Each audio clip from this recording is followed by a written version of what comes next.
Hey guys, welcome back. Today's video is about gender clarity. I want to offer some gender clarity in the midst of all of the gender confusion and the gender chaos and all of this that's going on and has been going on for years. But we can just back up and ask ourselves a few simple questions, and then we can just look at the human body that God designed, and we can gain understanding if we do that. Okay, so this is to offer gender clarity for those who are interested in it. All right, so if we're talking about gender clarity as opposed to gender confusion and chaos, what can we ask ourselves to kind of clear away the smoke and mirrors and just get down to the bottom line? So let's ask ourselves this question: what determines your gender? That's the root question, isn't it? What determines your gender? There's got to be an answer to that. So let's look at it. So, what determines your gender? What you think / believe about gender? Or what you think or believe about yourself? Does that determine your gender? No, it doesn't. Another way we could try to figure out the root question and the root issue of gender is, do we ask ourselves, how do you feel about gender? The issue of gender. How do you feel about it? Will that give you the answer of what your gender is? No. So we're looking to find out how we determine what your gender is and how we find out more about gender so that we can know what is going on. It's not what you think or believe about gender. It's not how you feel about gender. It's not what you think or believe or feel about yourself. Maybe some people think that you could ask this question: what you look like determines your gender. That is not true. So we have this is not true. This is not true. What you look like does not determine your gender. What determines your gender? What your sex organs look like? Well, there are many people who look to that, and most of the time when you look at genitals of babies, it is very clear what their gender is. But there are rare cases where the hormones are not balanced when the baby is growing in the mom, in her uterus, and there can be too much testosterone for the little girl or not enough testosterone for the little boy, and the genitals come out and they're kind of a hybrid, and the parents are very upset. But because of that exception, rare exception, you really cannot conclusively always look at the sex organs to tell what your gender is. That's close, but it doesn't qualify. Do we want to look at the trends of the culture? Hey, what is everybody else doing? What is everybody else saying? Is that going to determine our gender? Or is that going to let us know what determines gender? No, it isn't. The trends of society are trends. It's like the waves of the ocean. They're always changing. They're unreliable. And they do tend to cycle back. When they run out of styles, they go back to the 70s or 60s or 80s and they recycle those. Okay, what else could we look at that would tell us what determines our gender?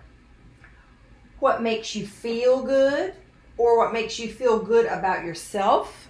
Does that determine your gender? No, it does not. Let's look at a couple more. What about this? This is a good one. What your parents say. That could let us know what determines our gender, right? No. It doesn't matter what your parents say. Okay, another question. If we want to find out what determines our gender, should we look at what the medical community says and what the doctors and the PhDs say? Well, I would say no. Because a lot of them are getting sucked into the vortex of the Antichrist agenda. A lot of them are paid to promote those ideas. There are some out there who will speak the truth, though. and those are rare. So this is not a consistent source. What about this? What if you really want to know what determines your gender? Shouldn't you go all the way to the Supreme Court? Shouldn't that tell you what determines gender? Right? Wrong. The Supreme Court does not have the power to say and conclude what determines gender. Why not? Because the men and women on the Supreme Court are not the creator. They are created beings, and created beings cannot determine their gender. They can't do it. We don't have the power to determine our gender. There is only one who has the power to determine gender, and that is the Creator. The Creator of all things, the Lord Jesus Christ. He determines the gender, and He determines it when you are conceived in the womb. Okay? Let's look at this model. I'm not a science teacher. I don't want to give you a science lesson, but let's just take a little peek and look at this. In every human cell, see, this is a cell. You have 100 trillion cells in your body. If you take one of those out and you open it up, there'll be a nucleus on the inside. Inside that nucleus are chromosomes. This is kind of a squiggly chromosome, and the nucleus is filled with these.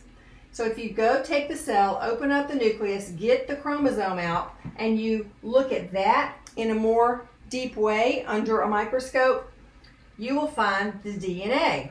That is in the chromosome. And then if you look inside the DNA, there will be a gene in there, inside the DNA. This is a part of this. See, it's the same thing. So this is just magnified, but the gene is in the DNA, which is in the chromosome, which is in the cell. Okay, again, I'm not a scientist, but this is just some basic facts about life. So in this gene, though, if you drill all the way down to the DNA and look at the genes in the DNA of any human being, you will find either this, XY, or you will find XX. Those are the only two possibilities when you drill down and you find what's in the gene. It will tell you. So XY means that you are a male. XX means you're a female. Okay? So this is the Creator's design. We did not design ourselves, and we cannot design ourselves. So there's only one way to find out what determines your gender. There's only one way, and it is to look at the genes inside the DNA. The genes inside the DNA. Say you're a man, and you feel like a woman, and you're getting sucked into the vortex of this culture, and you're saying, yeah, I should be a woman. Then everybody will think I'm cool, and I'll really feel like myself, and my life will be great. So say you go to the you get gender reassignment surgery / gender mutilation, and then you start to wear a dress, and you start to get your nails done, you grow them out long, you wear makeup, and you grow your hair long, or you get a big wig, and you start to wear stilettos, and you go around, you shave and everything. Maybe you get plastic surgery. You do everything so that a lot of people wouldn't even know what your DNA is. They would think and believe from what they see on the outside that you're a woman. But you know what? If you did all that and 1,000 times more of all that, your DNA has not changed. Your DNA determines your gender. And so your DNA will be XY. You cannot change your DNA. It determines your gender, and you can do anything you want on the outside. Your DNA does not change. Your gene does not change. So I hope this gives you a little bit of gender clarity in the midst of all of this gender chaos and confusion. Remember, chaos and confusion is the mark of Satan. He loves that. But the Lord loves clarity, and He loves us to have and gain understanding. And so I hope this helps you see that with all of this going on and everybody coming over here to see what determines gender, none of these stand. Not even your parents, the medical community, or the Supreme Court can determine your DNA. They can't. They can't determine your gender, and they can't determine your DNA. So why are we listening to them? That's the question. We don't need to listen to them. If you want to know what your gender is, you go and find out what your DNA is. In the DNA, there's a gene. It will be either XY or XX. Those are the only two choices. So whatever kind of circus is going on out in the world, they can have their circus and go crazy. But for those of us who want to live in clarity and peace and truth, we can remember this. Okay, only the Creator can define the creation, and only the Creator can decide the gender of the creation. There's only two choices. Okay, this is hard science. It's been around forever. It's very simple. Okay, so I hope this is helpful, and I'll see you next time.